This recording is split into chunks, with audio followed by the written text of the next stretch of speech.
Alrighty guys, as you hear me, is another Dragon Ball Legends ToP guide video for Season 33. So last season we ended off in the top 4K. I think we were around like 3,300 and something, right? Which is fine. That definitely guaranteed us the 1000 CC, and that is always the goal, especially with last season being quite annoying, right? So for this next season, I'm not even gonna start calling these like the worst seasons ever or like the top 3 worst seasons, because they progressively keep getting worse and worse, right? This is gearing up to be another one of those very difficult seasons, right? But before we get into the meat and bones of this, as always, there will be timestamps in the description down below. That way you guys can go ahead and get where you guys need to go. Alright, so the first thing we are going to be talking about is our pathing, right? And remember, the circled fights are the most important. Everything else, the path along the way, can be interchanged, right? As long as you are landing at those circled fights, you go ahead and take whatever you feel is best for you, especially if you guys need to take it down a little bit, right? If you feel like you can't handle the 5-fist stage, right, in between the circled fists, or the circled stages overall, you guys can go ahead and definitely do that. Like maybe swap out a 5-fist stage for a 4-fist stage, even for a 3-fist stage in some situations if you guys really think that you can't handle it or something like that, right? And not necessarily that you guys can't handle it, but maybe so that your units are more like on their last legs or something like that, right? But I want to go ahead and talk about the second path right here, right? Because I have multiple circled fights, and we'll talk about these in more detail right here when we talk about our map awareness, the tips and tricks. So you do see me right here on the 20th win streak battles right here, right? The 20th win streak battles, there are 2 fights circled right here. I have 2 fights circled specifically because the 5-fist stage is a very difficult stage, right? So I circled the one right next to it because it's significantly easier. If you guys want to go ahead and do that one, right, it's to the left right here, and I will have them each on screen right here, right? So the 5-fist stage does consist of Super Saiyan Blue, Kaioken Goku. You know, this is all bad, right? Because there's 3 super attacks that could possibly get launched at you. I don't think you're going to be able to avoid all of them, unless you have like the most optimal build specifically for that fight, right? But the fight next to it, the 4-fist stage, does consist of a very easy fight against like some EX units. The only one you have to worry about right here is Pikkon. And then we also have 2 stages circled at the very last boss fight, the 25th win streak bonus, right? So the one to the right, it's the 5-fist stage, it's Sun Family. This is something that we've seen before. This is more than fine with actually going. I'm actually confident in going against the stage. It's just annoying because there's 2 healers right there, right? 2 healers, but the fight right next to it is the Gohan stage, right? With the kid Gohan that does super attack per dead ally. As long as you kill that Gohan, you're going to be a-okay. And you know, so that's why I'm giving you guys a little bit some alternatives right here. But the only thing that sucks about that is you are going to be taking a hit in points, most definitely, because these are the most impactful stages, and going down a tier in difficulty isn't necessarily the best thing in the world. Alright, so now let's talk about map awareness, aka the tips and tricks, right? These seasons just progressively keep getting harder. And honestly, I'm not one to shy away from a challenge. I don't mind a challenging event, a challenging game mode right here, right? But this is just boring, bro, because this is not, it sucks because we are just seeing more variations of the same team of Sun Family that use the same 3 core units of Goten, Super Saiyan Gohan, and Kaioken Goku, and it just feels like they keep adding on to the annoyance of those 3 units right here, right? Like I said before, we're heading into this kind of like meta where we're seeing 2 healers on these teams specifically, right? So we like look for this one, for example, we have the healer Goku and the healer Vegeta.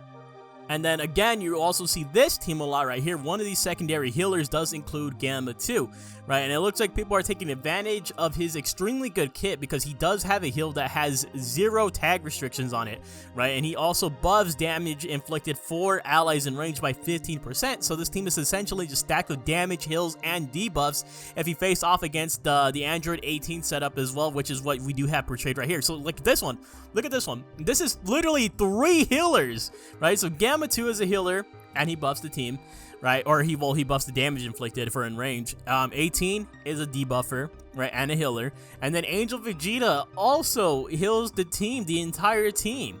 It is absolutely ridiculous. But speaking of this 18 right here, she does have the debuffs right here on the Clever Negotiations. It's going to be at the top of your board and in the center tile. So it's going to be this top row, and then this center tile where I do have the free-to-play red 21, right? So that's something I think that's very noteworthy, something you guys should keep in mind when you guys are going up against the stage. And so also there's the return of this Sun Family stage that we briefly looked at in our pathing right here, and it does include the Super Saiyan Blue Kaioken Goku. And these stages I try to avoid no matter what, unless it's a stage where we have to capitalize off of the win streak, which is one of these stages right here. This is one of the win streak stages, which really does suck, but this stage is so bad that I might consider skipping it, depending on how healthy your team is looking, right? Because this is towards the end of the board, and you wouldn't want your run to be completely like just derailed by this stage right here, right? But once again, I'm gonna put up the overall key restore speeds that you need to be ahead of, the key restore speeds that you need to be above in order to take on these units specifically, right? Because to this day, overall key restore speed is still the best way to deal with these Sun Family stages. So you have Super Saiyan Blue Kaioken, who will super attack at the beginning of turn 2 with 2,794 key restore speed. Transforming Goten will also super attack at the beginning of turn 2 with 2,620 key restore speed. And then Kaioken Goku will super attack at the beginning of the third turn with 2,669 key restore speed. So as you can tell from this, there's tons of blues and yellows this season, so you can kind of play around that. But as always, I still suggest the full color wheel. The only other fight that I see in this specific board is this Sagas from the Movies fight, which is something that we haven't really seen before, right? And it has ToP on it, and the way that I would target this team, or the way that I would handle this team essentially, is I would go for obviously Gohan first, right? Because he's gonna taunt you for that very first turn. All of your units have no choice but to attack him. But then after that, I would go for Tapion, right? Because Tapion does apply a debuff to your entire team's sustained damage taken, right? So as soon as you get him out of the way, the better. Of course, this fight just seems very beefy, I would say, right? Because again, 2 healers right here, and then this purple Vegeta is pretty tanky as well. So now let's go ahead and talk about new characters. We're gonna start off with the minion, specifically Guprei, the purple minion right here. So let's go and take a look at his ToP stats. He's only at friendship rank 1. I have to start working on the friendship right here. Key restore speed is looking a little bit rough, 2,399. That definitely can move up at friendship rank 10. We go into his abilities right here. He has Giant Killer. On hit, target is tagged Saiyan or powerful opponent, which is a pretty good mixture, I would say. Plus 20% to damage inflicted instant. And then on receiving an attack, enemy is tagged Saiyan or powerful opponent, you get minus 20% to damage received. At the start of battle, you get 50% to damage inflicted. That's already 70%, depending on if you're going against Saiyan or powerful opponent. Get minus 15% to damage received, and then another 20% to strike damage inflicted. So you're already looking like at a 90% inflicted damage rate, plus 15% to critical damage inflicted for 2 turns. The Z ability is pretty solid, I would say. I don't think this guy is bad at all. Alright, so next we have Monrei, the yellow minion right here. Once again, look at his ToP stats. His key restore speed is pretty rough as well. I mean, obviously this is at friendship rank 1 as well. There's still room to grow right here. Let's take a look at his ability. So I do see he has a cover change, but it's at a health restriction of 30% or lower, which is pretty bad. I don't like that restriction at all, right? But you do perform a cover change and minus 30% to your own damage received until opponent's attack ends. This guy would have been amazing if it didn't have a health restriction on it, right? If he could have just performed that regardless, and getting that minus 30% to your own damage received, right? And at the start of the turn, multi-target gets 50% to own damage inflicted, minus 20% to own damage received, and he inflicts all enemies with attribute downgrade plus 15% to damage received, and inflicts all enemies with attribute downgrade minus 20% to health restoration for 1 turn. So honestly, not bad considering it's a board-wide debuff onto your enemy team. I kind of like that. And then after receiving an attack, own health is 50% or below, plus 20% to damage inflicted, and plus 20% to special move gauge activates once. I do not like that secondary passive right there. I feel like it should not have a health restriction on it. That's going to be holding him back somewhat. Alright, next we have Navel, right, which is the green right here. He is the support type. He's at, so we'll get his ToP stats. Once again, key restore speed looking a little bit low right here. Can move up about 150 or so. Let's take a look at his ability right here. Oh, board wide, huh? For your own team, at the end of a turn, ally tag Frieza Force, event exclusive, or Frieza Saga. You restore health by 1%, activates twice. That's pretty solid. For the entire board to get healed by 1%, well, a total of 2%, right, because it activates twice, plus 10% to damage inflicted, activates twice, cancels attribute downgrade, and abnormal conditions, activates twice. I think this is extremely solid. Extremely. He might just be the best out of all of them right here. And at the start of the battle, you get 40% to damage inflicted, minus 15% to damage received, and plus 15% to special move gauge charge rate. Yeah, this guy looks the best. He honestly looks the best so far. I mean, we got one more to go. Alright, so next we have Raspberry right here. Once again, peeping these ToP stats, 2,346 on the key restore speed. Yeah, they do not like giving these guys key restore speed, it seems like, these free-to-play units, especially when they're EXs, right? Let's take a look at his ability right here. At the start of turn, ally tag Frieza Force, event exclusive, or Frieza Saga Z in range, plus 10% to damage inflicted for 1 turn, and plus 15 to key recovery. Ooh, I would have really liked that number to be a bit higher right there on the key recovery, because if it was like 50, right? I mean, 50 is a lot. Don't get me wrong, 50 is a lot, but if it was like at 50, bro, this would have been huge. It would have been absolutely huge, but I do like the support nonetheless. And at the start of the battle, you get 50% to damage inflicted, minus 25% to damage received. And on Blast Arts attack self, you get plus 20% to blast damage inflicted and 10% to critical rate for 1 turn. Well, a lot of these guys are actually getting a lot of crits right here. They could actually be pumping out some really, really good damage, especially if you pair them up with someone like a Pool who also buffs that critical rate stat. I don't know. Could be something spicy right here. I like Raspberry. I still think Navel is the best out of all of them, though. Alright, so not necessarily a new unit, but he did get an update to his kit, right? Majin Vegeta just got the Zenkai right here, so let's take a look at his ToP stats at maximum stats, and kind of just like revisit the character as a whole. 2,430 key recovery. Honestly, I don't think that's that bad, especially considering that he can move up right here at Friendship Rank 10. What about after the transformation, though? Oh, 2,673? That's really damn good. Depending on when he transforms, though. We have to go ahead and see that. He has the blue card, regular blue card right here. Let's see his ToP kit. On hits, target is Goku. 25% to damage inflicted, plus 45% to damage inflicted at the start of turn, and minus 30% to damage received. He's a tank, clearly. And at the start of the second turn, that's when he transforms. That's when he gets 30% to strike damage inflicted and an extra 50 to key recovery, cannot be cancelled. And at the start of the third turn, he activates special action multi-target, 50% to own special move damage inflicted, cancels own attribute downgrades and abnormal conditions, and inflicts enemy with attribute downgrade, plus 30% to damage received. I'm assuming that's to the entire enemy board, right? Because it says multi-target up there. And you inflict enemy with attribute downgrade, minus 30 to key recovery for 1 turn. This is really damn good. Honestly, this is really, really good. I think if Vegeta clan becomes like a viable team in ToP, he will definitely find a spot right here, right? Especially since he also Zenkai buffs Blue and Vegeta clan. And we might even see this guy being ran on Saiyans right here too. Alright, next we do have the Majin Buu Pure Evil right here. I do have him maxed out essentially already. Right, he's only at Friendship Rank 2. The key restore speed looking absolutely terrible. 2,284. He does have the blue card. Let's see this first ability right here. 60% to blast damage inflicted, minus 20% to damage received. On Blast Arts hits, he inflicts attribute downgrade, plus 10% to damage received, and inflicts strong poison for 2 turns. Very basic, I would say, right there, right? But already 70% to damage inflicted. And at the start of turn, enemies in range inflicts attribute downgrade, plus 10% to blast damage received, and inflicts attribute downgrade, minus 25% to health restoration. And on special move arts hits, inflicts can't attack for 1 turn. I feel like this is a very niche unit. Now, I don't really see a guaranteed spot for him on any of his teams, right? Especially on Regeneration, where you already have so many strong blues. And I guess the debuffs are all right here. I would have liked to see something more so of a board-wide debuff, though. Overall, not too impressed with him.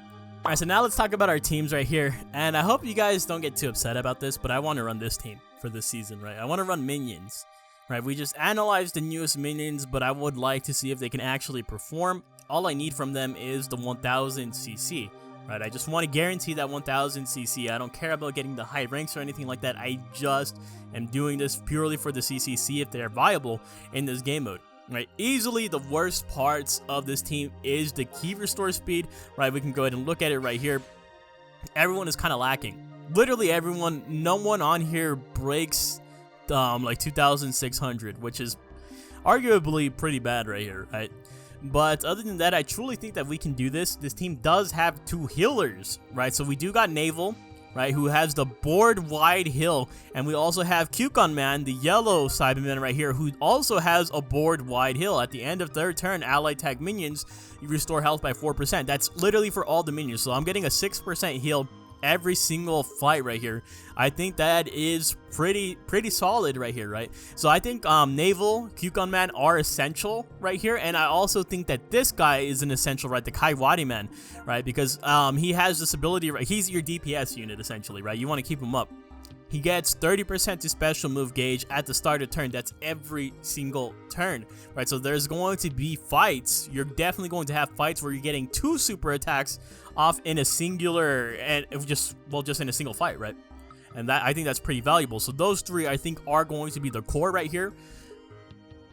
And then earlier, we also talked about how a lot of these units do have critical rates right here. And, you know, I like Guprei. As much as I like Guprei a lot, the purple minion, especially in PvP and stuff like that, Apul is just a better purple here, right? He gets 40% to damage inflicted, minus 30% to damage received.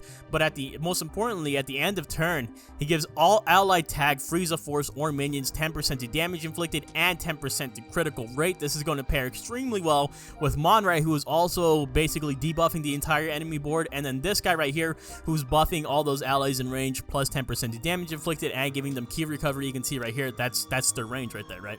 And then I do just have these guys on bench, right? Ramon, who is basically there for as an extra green, because I know there's a lot of blues and stuff like that. I think he's decently solid, and then plus paired with the Apul, he also gets 30% to critical rate, which I think is going to be pretty solid. And then I also have Robberry right here, who's probably still my favorite minion, right? And PvP and in ToP, I would say, because he's just so tanky. He gets 35% to damage inflicted, minus 35% to damage received, and he heals himself, right? That's most important right there. The only thing that sucks here is that he also has a cover change that is restricted by health, right? Health has to be 30% or lower, but I really think we can make something work with this team. I'm going to start getting all these guys up to friendship rank 10. Hopefully you guys aren't too upset. If you guys want to run this team, you guys can, right? These guys, all the Frieza Force minions are completely available. The only thing that sucks about this is that the Cybermans didn't come back for the event, right? I think that's incredibly stupid on the developers' parts right here. I really wish all the minions came back to the event. You cannot obtain these guys right now. Alright, so next, of course, we do got to talk about Regeneration, right? So this is the team that I typically use, and this is the team that I probably would use if not for the minions right here, right? It is a very basic but also very safe team, right? So you do have heals from Fat Buu right here, right, to the left and to the right, and then you also have heals from Super Baby 2 to the left and to the right. These are all Z tier units. This team is more than enough to get you by in ToP right here.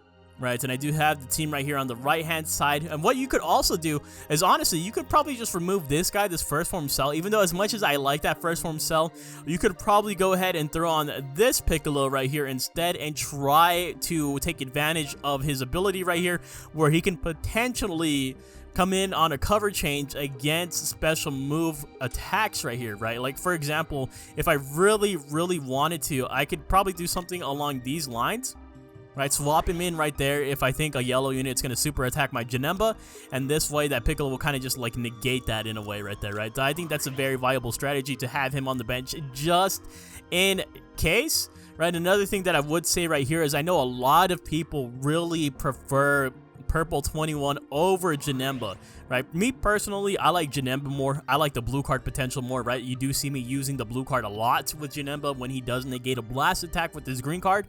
But when you're comparing them and contrasting them, I do, one of the most common arguments that I get right here, right, is just the fact that her Z ability right here, right? And that's a no-brainer. That's an argument I 100% can be like, yeah, you got me there.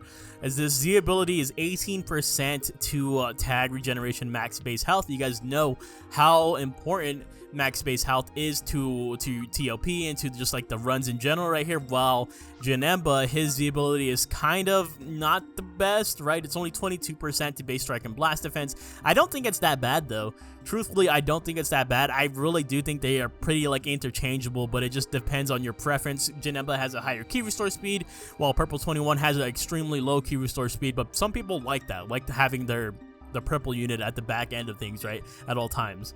So next we have Sun Family. Needs no explanation right here as per usual. I feel like I'm obligated to put this one up though, right? Because I feel like this team almost always takes the #1 spot in all these ToP seasons, right? But like I said before, we are seeing more variations of this team with double heals and the addition of this transforming Super Saiyan Blue Kaioken Goku for extra blue card damage, which is absolutely insane.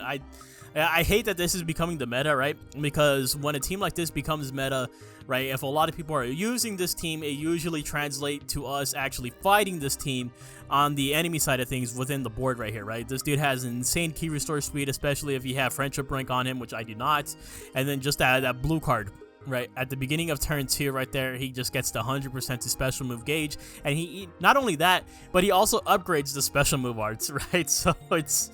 I don't know, man. If this guy ever gets a Zenkai, we are definitely going to head into like a Sun Family, just Zenkai meta. Alright, so next we have Lineage of Evil. Still immense amounts of synergy on this team. Personally, also, I obviously right here on the right-hand side, you do have the LF Full Power Frieza, but for me, I like the Zenkai Full Power Frieza more than the LF counterpart, but let me know in the comments down below if you agree or disagree with this. I just like this guy more because he has the Zenkai stats, especially if you guys don't have enough stars on the LF Full Power version. Plus, he also just has this ability right here that's similar to Janemba. That's probably why I like him a lot, right? It's very similar to Janemba that if you activate a blast card against him, right, he will activate his green card, he'll counter it essentially, and you'll give him 100% to a special move gauge, as well as buffing the damage on that special move itself, right? So I'm a big fan of this unit. And I know that Angel Golden Frieza is the designated green on this team. I don't dispute that at all, but personally, I don't have him. I don't have Angel Golden Frieza, and I actually would want to know if you are okay with running double greens on this team. May I just recommend Navel right here, bro? Because we already talked about him, right? We talked about him multiple times in the new character introduction, in the Minions team analysis, but this guy, I'm definitely curious as how he plays out on this team right here. I've actually already recommended this guy on another one of my close friends' teams, right? Because he uses LOE. Right, he would not be buffing chilled or cooler units, but I feel like he is so good, especially just for Frieza Force in general, right? Because he clears debuffs and abnormal conditions, he buffs damage, and he heals the entire board, right? So I feel like he can see a lot of value right here on this team, especially as a replacement unit slash a filler unit. Alright, so next we do have GT, right? So you have so many like amazing choices for GT specifically, right? But Super Baby 2 being in Z tier is such a game changer, right? It essentially makes this team nearly immortal. Right, nearly immortal, especially because you have a lot of Zenkai units that are extremely tanky and can do damage, and even if they are not getting healed up by this baby, right, Super Baby 2, there's a lot of units on here that just flat out heal themselves, right? Like this Vegeta, for example, he restores his health by 3%. This purple Super Saiyan 4 Goku Zenkai, he also restores his health by 2%. There's good key restore speed overall, and it's just a very, very safe choice. Right, even on the bench right here, I know I mentioned this in the last guide video too, with a lot of these teams having so much super attacks at their disposal, you could even do something cheeky with this Hyper Metal Rildo, right, because he does have a cover change. It's not restricted by health at all, and it's specifically against super attacks, right? Perform a cover change against special move arts attack for allies in range, and the way that I could see this working right here is if you do go against fight like against Sun Family specifically, and you are very unconfident in if you're going to take a super attack or not. Like for example, if you feel like you're going to take a super attack from either Super Saiyan Blue Kaioken Goku, who is yellow, or the transforming Goten, who is also yellow, you can go ahead and just slot him right here, right, and make sure that you're protecting your purple unit at all costs, and maybe another unit right here, right? Like obviously you wouldn't want him to cover change against the red unit because you want the yellow unit, well, because yellow is going to have type disadvantage over against the red, right? So you would probably go ahead and do something like this, right? That way, if he does super attack Super 17, you'll be able to cover change. Well, honestly, at the same time, I'm not too sure. Maybe you would even put Baby right there. I don't know. But either way, you can go ahead and work around that. You know that he can possibly cover change against a super attack. The only thing at that point is that it's RNG. It's kind of like a guessing game on which unit he will super attack. Because what if he just super attacks your Rildo, right? He's not going to cover change for himself or anything like that. Another team that I can definitely give out like an honorable mention to here is Androids. But androids essentially at this point is all 21 units right now, and I think at that point you can just make a regeneration team that will be slightly better and just edge out the droids overall. As you can see right here, you do have multiple 21 units, but they're just accompanied by regeneration units, right? And unfortunately, even when we look at regeneration units, you go into S tier right here, they did drop the tag droids out of Z tier, which is not too significant, right? But they did do a lot. They do a lot, right? So that is just an unfortunate occurrence right there. That's why androids didn't necessarily make the list. But that being said, that's going to go ahead and wrap it up for today's video for this walkthrough or for this guide video. Stay tuned for the walkthrough videos. There will be a part 1 and 2 once we do fill up on TP. You know, as always, if you guys enjoy the content, let me know in the comments down below. Maybe leave a like and consider subscribing to the channel. It greatly helps out a lot. And, you know, if you have any questions, comments, or concerns regarding ToP, definitely leave them in the comment section right there, right? I think a lot of people are invested in ToP, especially just more so invested in gaining that 1000 CC. So chances are there's going to be a lot of people trying to help each other out, and that's what I love to see. Thank you guys so much for watching, and I'll see you guys in the next one. Later!